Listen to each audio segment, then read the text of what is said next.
Les géants du CAC 40 ont reçu 57 milliards de dividendes. Et les retraités, on a droit à des miettes? Non! C'est à peine le prix d'une baguette. Cela ne peut pas continuer. Il faut que ça change. 0,4% d'augmentation au 1er janvier pour les retraites de base, 1% pour les complémentaires et 1,6 voire 2% et plus pour l'inflation. Décidément, vous l'avez compris, le compte n'y est pas. Pour la CGT, augmenter les retraites et les pensions, c'est un investissement juste socialement et nécessaire pour l'économie. La santé n'a pas de prix.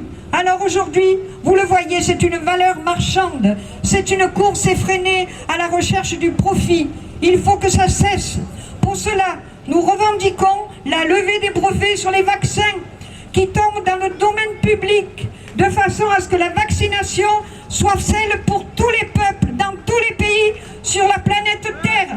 C'est une garantie de meilleure santé pour tous les peuples, blancs, noirs, jaunes.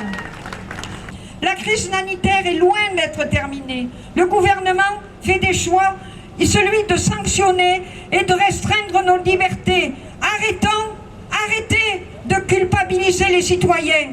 Arrêtez haro sur les infirmières et le personnel soignant. Non, il faut convaincre pour vacciner et non pas réprimer.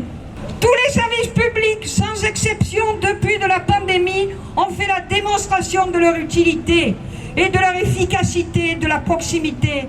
Ils sont soi-disant reconnus par le gouvernement et le patronat, qui aujourd'hui, malheureusement, ils continuent la casse. Aussi, ce 1er octobre, partout dans le pays, nous exprimons notre colère, que nous disons depuis des années, et ce n'est pas terminé. Cette journée de mobilisation appelle une suite face aux attaques qui sont annoncées tous les jours. Et ce sera la semaine prochaine, le 5 octobre.